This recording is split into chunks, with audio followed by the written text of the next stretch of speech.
الشیطان اللعین الرجیم بسم اللہ الرحمن الرحیم الحمد لأہلی والصلاة علی اہلہا اما بعد السلام علیکم ورحمۃ اللہ وبرکاتہ۔ تمام حاضرین اور تمام ناظرین کی خدمت میں سلام اور ادب عرض کرتا ہوں۔ ماہ رمضان کا مہینہ ہے اور عطائے پروردگار اور خدا کے فضل و کرم کی بارشیں ہو رہی ہے، اور بندہ جس قدر اللہ کے قریب جانا چاہے اس مہینے میں اس کے لیے یہ زمینہ فراہم ہے۔ تو عرض کیا تھا کہ خود سازی ہدف بعثت انبیاء ہیں، تو یہ جو ہدف بعثت انبیاء ہے خود سازی، اس کے لیے مقدمات کی ضرورت ہے۔ اسی وجہ سے خود پیغمبر کی جو ذمہ داری ہے وہ ہے خود سازی، اور خود سازی کے ساتھ یتلو علیہم آیاتہ کہا۔ جب آیتوں کی تلاوت ہو جائے تو معرفت بڑھے گی، اور جب معرفت بڑھے گی تو انسان کو شناخت ہوگی، اور شناخت کی قدرت جس قدر قوی ہو انسان کی بصیرت میں اضافہ ہو جائے اور انسان کے ایمان میں اضافہ ہو جائے۔ جب انسان کے ایمان میں اضافہ ہو جائے تو جو کام وہ کرے گا وہ بصیرت کی بنیاد پر اور ایمان کی بنیاد پر کرے گا۔ دیکھیں دنیا میں کام سارے کام کرتے ہیں، کافر ہو وہ بھی کام کر رہے ہیں، مومن بھی کام کر رہے ہیں، مسلمان بھی کام کر رہے ہیں، ہم بھی کام کر رہے ہیں، لیکن وہ ہم سے زیادہ محنت کر کے بھی آخرت ہاتھ سے گنوا دے، ہم ان سے کم محنت کر کے بھی دنیا کو بھی حاصل کرے اور آخرت کو بھی حاصل کرے۔ دراصل وجہ کیا ہے؟ ایک انسان کی نیت کی بات ہے کہ انسان اگر اپنے معاملات کو اگر پروردگار کے ساتھ اگر ہم اپنے رب کے ساتھ اپنے معاملات، اپنی عبادات، اپنی زندگی، جس طرح قرآن کہہ رہا ہے کہ ان صلاتي ونسکی ومحیای ومماتی للہ رب العالمین، یہاں پر ہماری زندگی کا کوئی پہلو ایسا نہیں ہے جو اللہ کے لیے نہ ہو۔ تو دراصل اگر مومن چونکہ اس منزل پر ہے، اس وجہ سے اس کا سونا بھی عبادت، اس کا سانس لینا بھی عبادت، اس کا چلنا بھی عبادت، اس کا بیٹھنا بھی عبادت، اس کی عبادت بھی عبادت۔ لیکن کافر چونکہ اس کی نیت میں خدا نہیں ہے، اس وجہ سے نیت میں خدا کیوں نہیں ہے؟ وہ شناخت کی قوت سے محروم ہے، وہ بصیرت کی قدرت سے محروم ہے، وہ ایمانی قدرت سے محروم ہے۔ اسی وجہ سے خداوند عالم قرآن میں فرما رہا ہے کہ والعصر ان الانسان لفی خسر الا الذین آمنوا وعملوا الصالحات، عمل صالح بعد میں ہے، ایمان پہلے ہے۔ تو جن کے پاس ابھی ایمان ہی نہ آ جائے، عمل تو ہے لیکن وہ عمل صالح میں نہیں ہے، اس لیے کہ عمل کو صالح بنانے والی شے کا نام ایمان ہے۔ اگر عمل سے پہلے ایمان آ جائے تو اس کی زندگی کا ہر لمحہ یہ الہی بن جائے، اور جو الہی بن جائے وہاں پر قلت اور کثرت کی بات نہیں ہے، وہاں پر کیفیت کی بات ہوا کرتی ہے۔ وہاں پر آپ کی نیت کو دیکھ کے پروردگار عطا فرماتا ہے۔ تو عرض کر رہا تھا کہ دیکھو خود سازی سے پہلے خود شناسی ہے۔ خود شناسی کے لیے بہترین منبع ہمارے لیے قرآن مجید ہے۔ قرآن مجید میں پروردگار عالم نے انسانی درونی صفاتوں کا تذکرہ کیا، اور دو قسم کی صفاتوں کا تذکرہ کیا، بعض منفی صفتیں ہیں اور بعض مثبت صفتیں ہیں، لیکن یہ نفس انسانی اتنا عجیب شے ہے اس قدر اس میں عجائبات مضمر ہے، اس قدر اس نفس میں اسرار کائنات ہے کہ انسان اپنے نفس کو پہچاننے سے عاجز ہے. لیکن اس نفس کی حالت کو اگر آپ دیکھیں، اس نفس کے لیے قرآن 11 قسمیں کھا کر فرماتا ہے فَأَلْهَمَهَا فُجُورَهَا وَتَقْوَاهَا. یہ حامل تقوی بھی ہے اور حامل فجور بھی ہے. اس پہ گفتگو ہوگی کہ یہ کیسے حامل فجور ہے. اگر فجور کا حامل ہے تو تقوی کا حامل نہیں ہونا چاہیے. اگر یہ تقوی کا حامل ہے تو فجور اٹھانے والا نہیں ہونا چاہیے. لیکن قرآن سورہ شمس میں 11 قسمیں کھا کر فرما رہا ہے کہ یہ حامل فجور بھی ہے، حامل تقوی بھی ہے. تو دراصل شناخت، انسان کی شناخت، اسی وجہ سے سورہ مبارکہ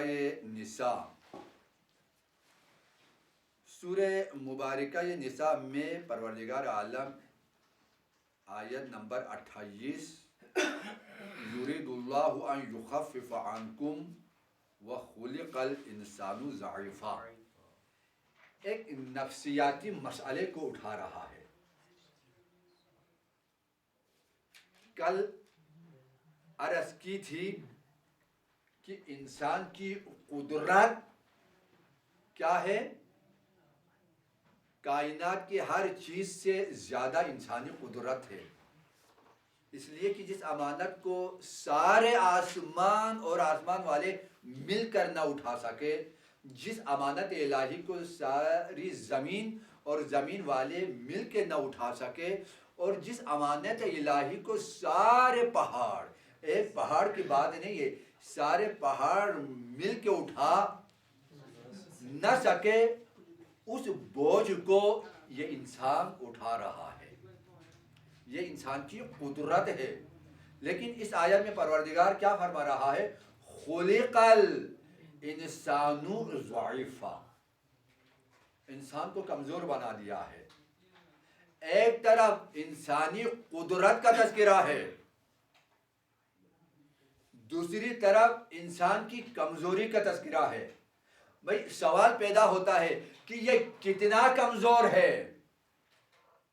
پروردگار یہ اتنا کمزور ہے کہ دعویٰ تو انا ربکم الاعلیٰ کا کرتا ہے، لیکن یہ مر جاتا ہے ایک مچھر کے کاٹنے سے.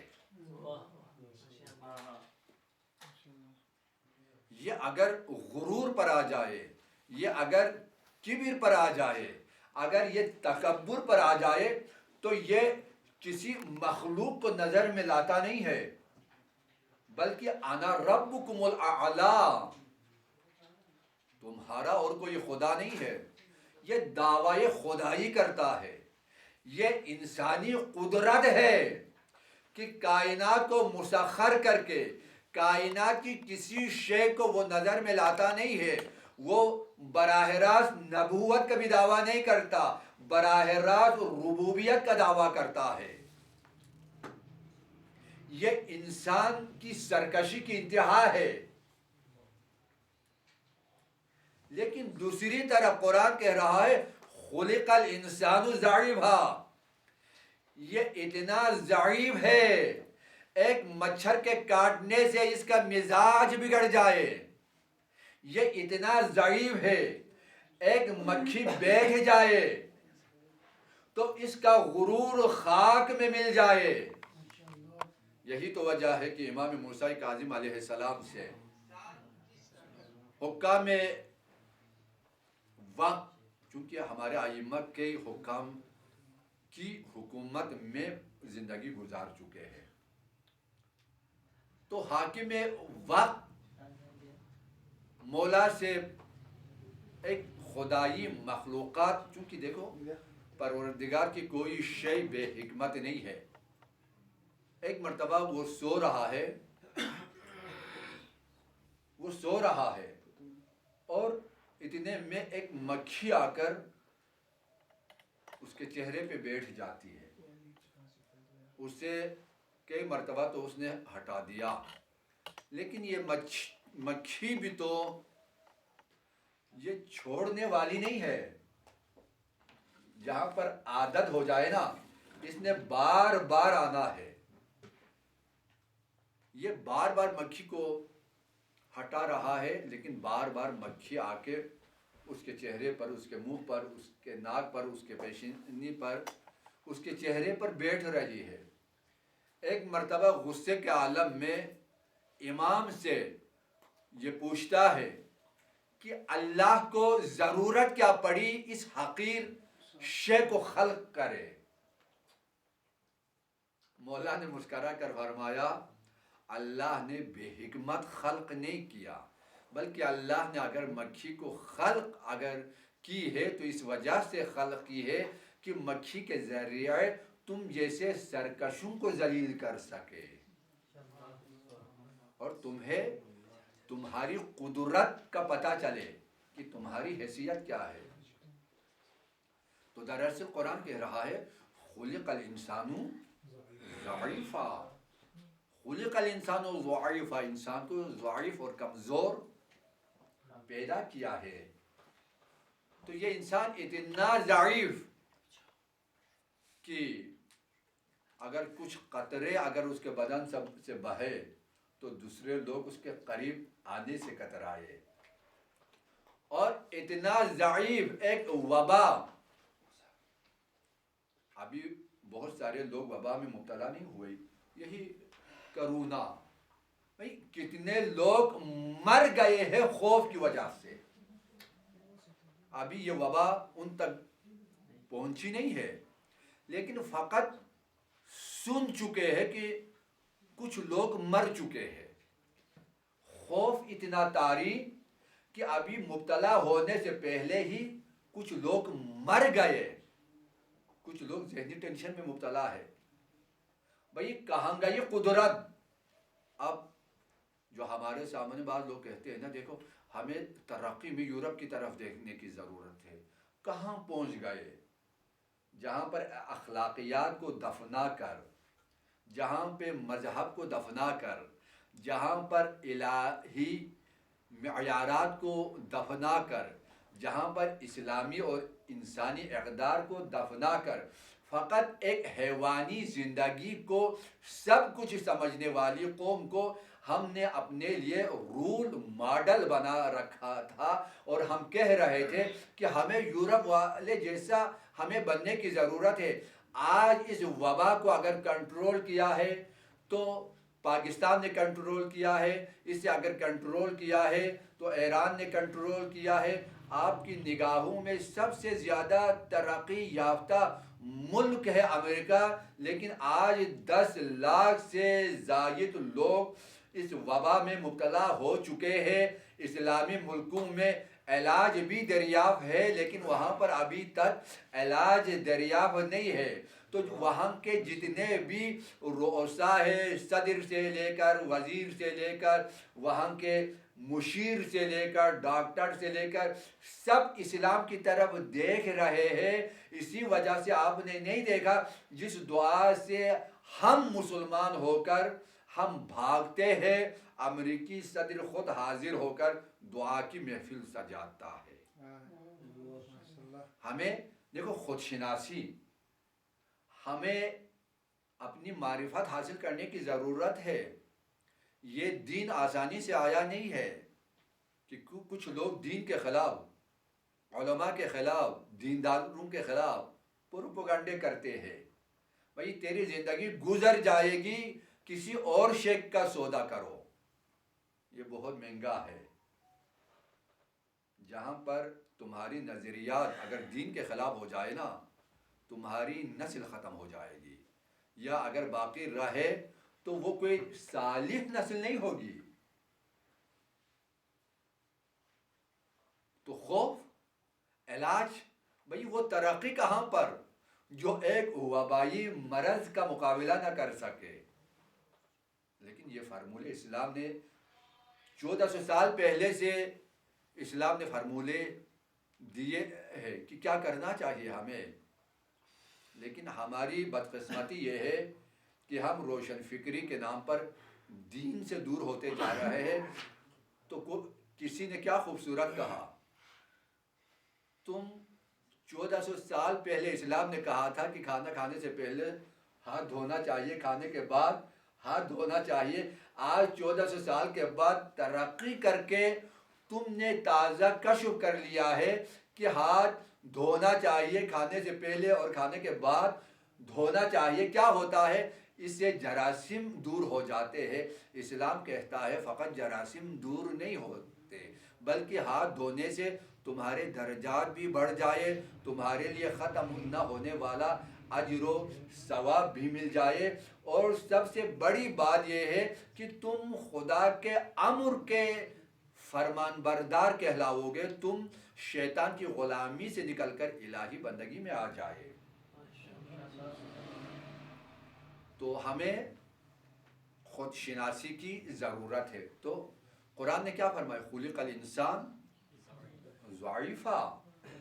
بھائی نمرود نے خدائی دعویٰ کیا لیکن ایک مچھر آیا، خدا نے کوئی لشکر نہیں بھیجا، ایک مچھر ناک کے ذریعے اس کے دماغ تک گیا، اور ہر روز کے مرتبہ جب تک اس کے سر پہ جوتے نہ پڑے اسے آرام نہیں ملتا تھا۔ بھئی تیری قدرت کہاں گئی؟ اس سے بڑھ کر ذلت کہیں پر آپ دیکھیں گے کہ جو خدائی دعویٰ کرے، خدا سے مقابلہ کا سوچے، ایک مچھر کا مقابلہ نہ کر سکے اور دن میں کئی مرتبہ سر پہ جوتے پڑے۔ یہ رمضان کا مہینہ ہے، اپنے آپ کو پہچانو، دین کے قریب آ جاؤ، قرآن کے قریب آ جاؤ۔ خود شناسی ہے، یہ خود سازی کا مرحلہ ہے۔ انا ربکم الاعلیٰ کے دعویٰ کرنے والے لوگ کہاں ہیں؟ آج ہے ان کا کوئی نشان؟ آج ان کا کوئی نشان نہیں ہے۔ اگر نشان ہے تو اللہ اللہ کرنے والے خدائی قدرت کے آگے سر تسلیم میں خم ہو کر خدا کا بندہ بننے والوں کا آج تذکرہ ہے۔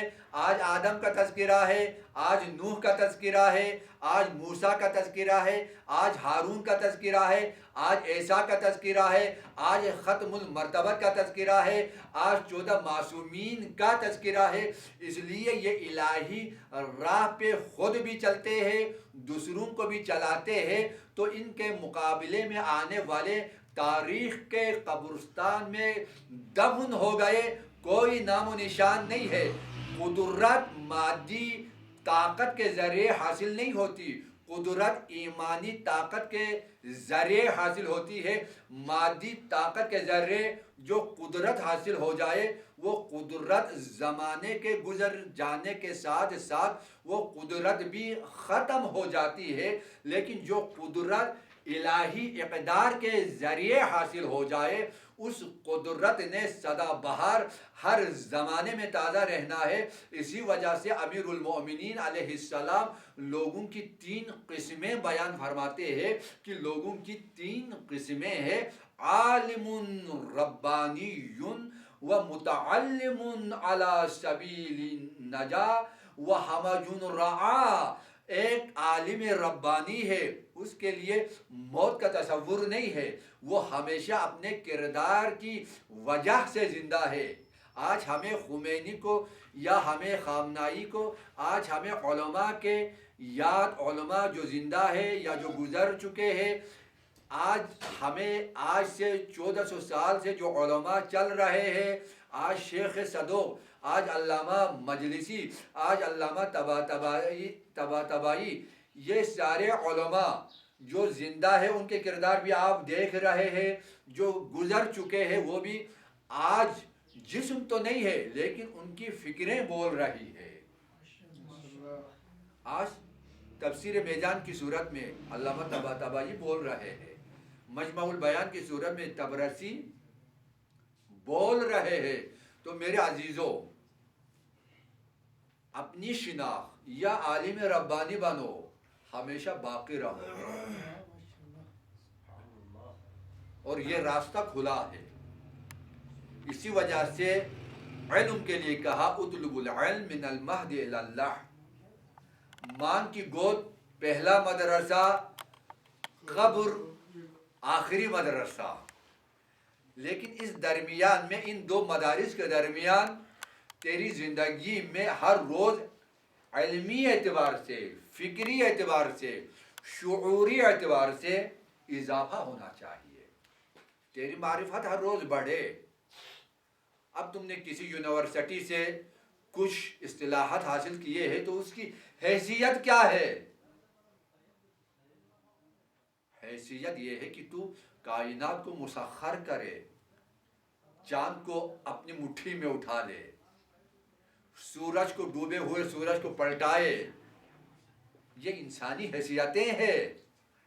ہمیں ان منازل کو طے کرنے کی ضرورت ہے. قرآن قصہ نہیں سنا رہا، قرآن آپ کو راہ دکھاتا ہے کہ یہ راستے کھلے ہیں، ہم جا سکتے ہیں، آپ جا سکتے ہیں. اسی وجہ سے کہا عالم ربانی بنو، جو بولے تو الہی زبان سے، جو دیکھے تو الہی نگاہ سے، جو سنے تو الہی کان سے، جو چلے تو الہی قدم سے، جس کا پورا وجود الہی، جس کا پوجا وجود الہی ہو، اسے عالم ربانی کہا جاتا ہے. اگر وہ نہ بن سکے تو مولا دوسرا راستہ دکھاتے ہیں. مولا فرماتے ہیں فَمُتَعَلِّمٌ عَلَى سَبِيلِ النَّجَاةِ، وہی اطلب العلم من المہد الی اللہ. ایسا تعلیمی نظام اسلام نے پیش کیا. ابھی گفتگو کا وقت نہیں ہے. اسلام کا تعلیمی نظام قرآن کی نگاہ میں کیا ہے بھائی؟ دین کی نگاہ میں کیا ہے؟ ابھی جو کچھ ہم تعلیم کے نام پر حاصل کر رہے ہیں یہ مغربی سسٹم ہے. اس سسٹم کا اسلام کے ساتھ کوئی تعلق نہیں ہے. یہ شناخت ہے نا، معرفت ہے نا. اپنی معرفت حاصل کرو. اسلام فقط نماز پڑھنے کا حکم نہیں دیتا. اسلام نماز پڑھنے سے پہلے فلسفہ نماز سے واقف کرتا ہے. معرفت کو پہلے حاصل کرو، عمل بعد میں ہے. بھئی کیوں آپ کے پاس سسٹم نہیں ہے؟ تعلیمی سسٹم. یہ امتحان میں 100 نمبر لیا جی، 100 نمبر لینے والوں کے لیے سب کچھ ہے، 50 نمبر لینے والوں کے لیے کچھ نہیں ہے. یہ دراصل اسلام میں رٹنے کی اہمیت نہیں ہے، اسلام میں سمجھنے کی اہمیت ہے. اور ہمارے جو نظام تعلیم ہے وہ رٹنے پر ہے. رٹنے والے کبھی وہ اسلامی دانشور نہیں بن سکتے. وہ نوکر تو بن جائیں گے، کسی کمپنی میں نوکری لگ جائے گی، کسی ادارے میں نوکری تو مل جائے گی.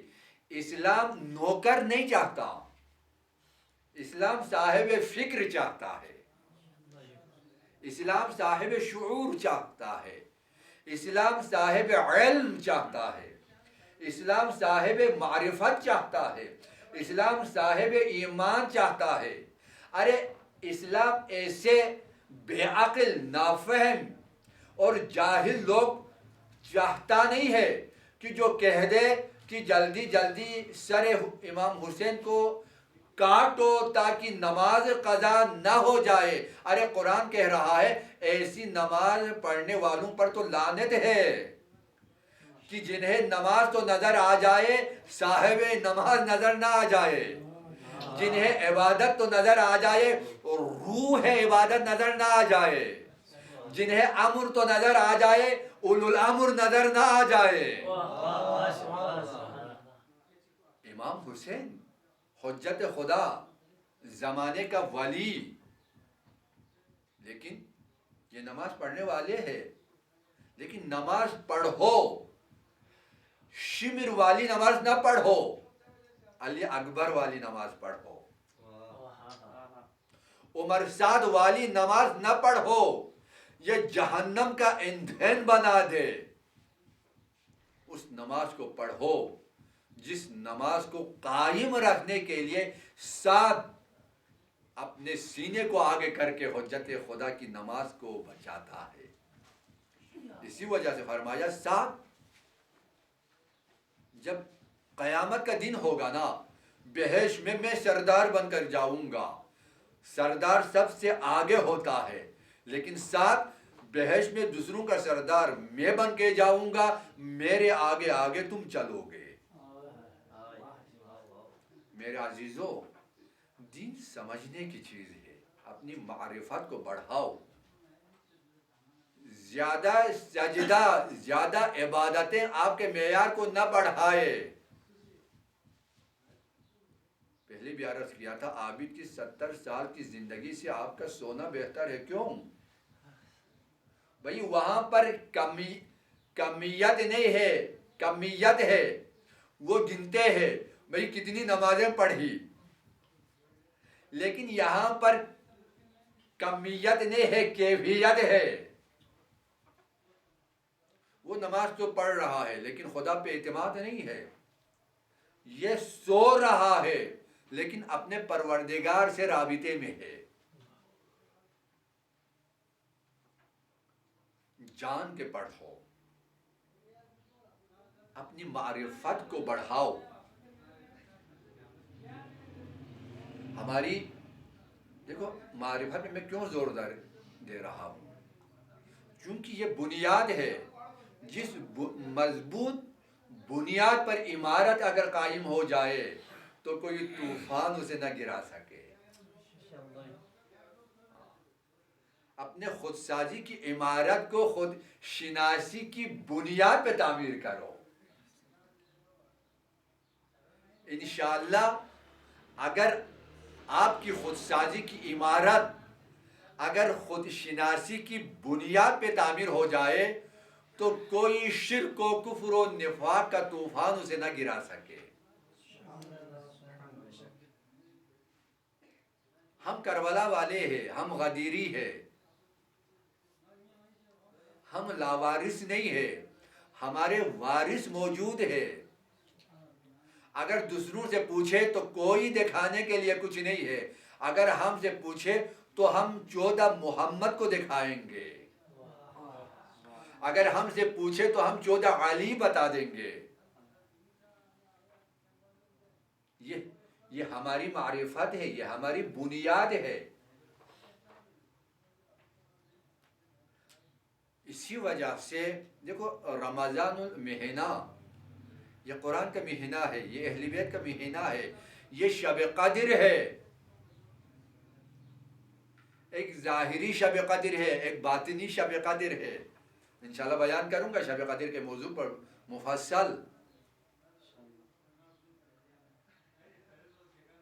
پوری زندگی کا سرمایہ ایک رات میں جمع کرنا ہے. تو اپنی شنا خلق الانسان نور ضعیفا، بھئی کتنی تشریح کروں؟ یہ قرآن ہے. خلق الانسان ضعیفا، قرآن کہہ رہا ہے اتنا ضعیف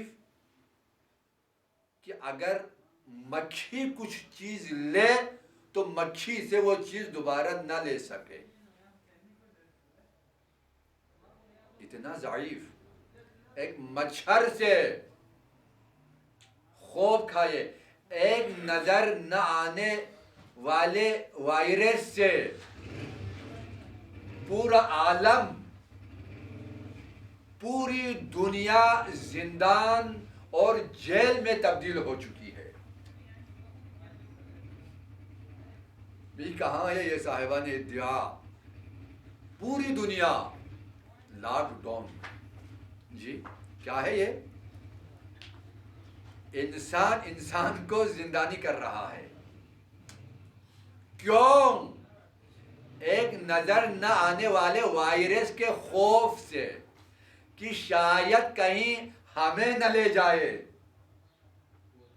ایک وائرس کے خوف سے اپنے آپ کو زندانی کرنے والوں کہ ہمیشہ اسرائیل تو تمہارے سر پر ہے، موت سے تم کہاں بھاگ سکو گے؟ اپنی اس مادی زندگی کو بچانے کے لیے اس قدر خوف میں مبتلا ہو تو اس ابدی زندگی کو بچانے کے لیے کیا کر رہے ہو؟ جس زندگی نے ختم ہونا نہیں ہے، جس زندگی نے ابد تک جانا ہے، اور اس سے بڑھ کر تمہاری کمزوری نہیں ہے. لیکن مومن ایسے حالات میں بھی، دیکھو یہ نفسیاتی مسائل ہے، ٹھیک ہے، اور نفسیات کا تعلق قرآن سے ہے. قرآن میں جو لفظ امید ہے، لا تقنطوا من رحمت اللہ، یہ کیا ہے؟ جب بیٹری ڈاؤن ہو جائے تو آپ کیا کریں گے؟ چارج پہ لگا دیں گے نا، چونکہ وہاں متصل ہو جائے تو اس سے دوبارہ زندگی ملے، اس کے لیے حیات مل جائے. ٹھیک، تو اس کی حیات جب تک وہاں متصل نہ ہو جائے دوبارہ اس کو حیات ملتی نہیں ہے. میرے عزیزو، ہماری حیات کا جو راز ہے وہ بندگی ہے، اتصال ہے خدا سے. اسی وجہ سے قرآن میں کہا الا ان اولیاء اللہ لا خوف علیہم ولا هم یحزنون. یہ سب انسان کی نفسیات سے مربوط ہے. تو مسلمان تو ہے لیکن قرآن پڑھتے نہیں ہے، تو یہی وجہ ہے کہ ایک وائرس کی وجہ سے اپنے آپ کو زندانی بنانا پڑتا ہے. تو میرے عزیزو، معرفت کی اس دنیا کو ہمیں بہتر سمجھنے کی ضرورت ہے، اور اسی کے ساتھ ہی آج آپ سے اجازت چاہوں گا. والسلام علیکم ورحمۃ اللہ وبرکاتہ.